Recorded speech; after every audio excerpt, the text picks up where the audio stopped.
What if you could buy a home from your parents or sell a home to your kids without needing a huge down payment? That's the power of gift of equity. Today, we're breaking down exactly how it works, who benefits, and what to watch out for so you can take advantage of this powerful strategy. Now, I first came across this strategy one time where an owner wanted to sell to a tenant, and the tenant didn't have any down payment to give. The proposition from that loan officer was a gift of equity. So, to help us with this today, we've got Veronica Guillen. She's CEO of Close with Veronica. She's a nationwide mortgage broker based out of Southern California. Welcome to the podcast. How are you? Thank you. Great. Thank you for having me. So, when I was first introduced to this gift of equity, I Mhm. had I always imagined as a realtor or as a real estate agent that the buyer had to come in with a down payment. So this was like a new concept to me. So for somebody that doesn't know what a gift of equity is, what is a gift of equity? How does it work? And who does it help? So typically it's someone that's had the property for a long amount of time or that has equity. What is equity? Equity is going to be the difference between the loan balance and the actual value of the home. Okay. Typically people will say there's $50,000 in equity. That's great, but it's based upon the actual percentage. So you can think 50,000 is a lot. It is a lot, but we go based off percentages. So if they only have 5% equity, it's not a lot.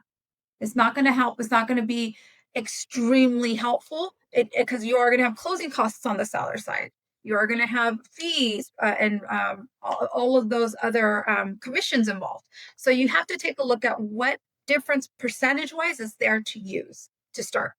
If there is, let's say, 20% equity there. Now, I'm not doing dollar amounts, I'm doing percentages. It's easier to um, structure. So when you have 20% equity, let's say you're going to keep 10% for the seller and you can use the remaining 10% as a gift. The gift is left with the property. It doesn't go to the borrower, it doesn't go into the loan, it stays as equity in the home. You don't finance it, it stays there. Got it. So So, it basically acts as a down payment, basically, to for the correct. buyer, basically. And in other words, it's the owner gifting it. So what's the general rule of thumb for how much equity an owner has to have in order to even consider doing a gift of equity, either for a family member or a prospective buyer? So I would say it depends. It's case by case, depending on the buyer. If the buyer is going to go FHA, we could do a gift of equity there, and they're related. We can use that as a down. Or if we do conventional, you're going to need to do 5 to 10%. It depends on where the buyer is at with buying power. So even though you do a gift of equity and the buyer still doesn't qualify, you're going to need a co-borrower to still qualify for that. So even if the buyer or the seller is giving you 30% equity, but the buyer still doesn't qualify, you got to make sure that just because they have a gift of equity, the buyer's still going to qualify to a certain extent. And then it's if I'm understanding you correctly, it's designed for somebody that maybe doesn't have the necessary down payment and the owner's willing to take less than market value for the property and they're Correct. willing to basically help each other out. So normally it's for family members, but it could be other situations as well too where if somebody has a good relationship with somebody, they could use that gift of equity as the down payment for the property, And that's a basically. perfect example you gave at the very beginning. A tenant will go into a lease with the option to buy. So I mean, it's the more you know, the more you know, the more you grow, right? So if I say I'm gonna rent your house, I'll pay you the 5 grand, but I want to contribute $1,000 towards the down payment as I go, and I want to buy this house in 5 years at XYZ Price. price. Yeah. So if you go into a lease and you have negotiation skills, and the more you know, do that. Now, you mentioned that you can do it with an FHA loan, you can do it with a conventional loan. It sounds like the gift of equity is different than the type of loan product that they have, basically. Correct. It's two parts. So you got to make sure just because you have equity in the home, you got to also make sure that the seller is not in default. That's one part, because if the seller's in default and they're trying to give you equity, we're going to see it as a bailout. So you can't have a seller that's in default or behind on the payments. If they were in default at some point, but then they're current again, is there like a timeline, like a holding period? Like, oh, you can't be in default for the last 3 months, for the last 6, 12. We typically have seen the last 45 days, nothing in 45 days. Yeah. Okay. So if it Got it. was current, somebody can do it as long as it wasn't in default in the last 45 days, Correct. basically. Yes. how does the actual structure look like? Meaning, like, are you selling at market value in that scenario and then You're paying using the taxes. You're paying okay, taxes based on purchase price is 100,000. Gift of equity is 30,000, right? Remaining loan balance is 70,000. You're going to be paying, you have a sales price of 100. You're going to leave 30,000 there. We're going to qualify the buyer at 70,000. got it. That's how, yeah. But your property taxes and everything else is based off 100,000.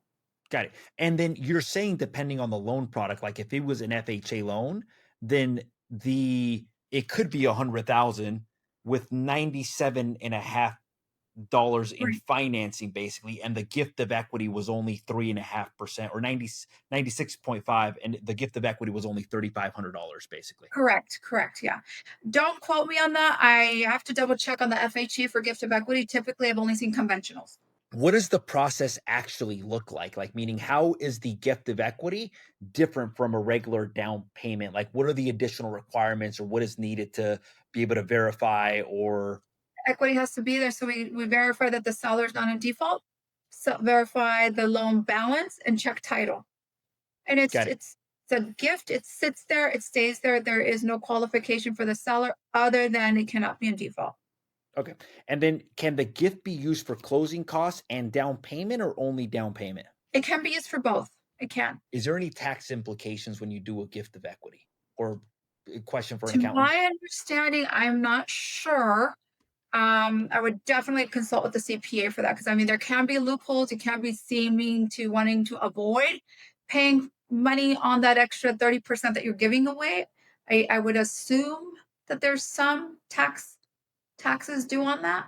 Got it. Okay. And then here's the last thing. Can you give us just one example? Like, obviously, I gave the tenant example where the owner gave the gift of equity to the tenant. They wanted to buy it. They were willing to leave some of the equity to be used as the down payment. Can you give one example of a real world situation where this was Real world applicable? situation. Yeah. Grandma doesn't want to leave a house to her daughter, wants to leave the house to granddaughter. Granddaughter doesn't qualify for the full amount that she wants to sell the property to. Grandma is okay with leaving the equity there as long as the granddaughter lives in the home. Granddaughter qualifies for XYZ amount.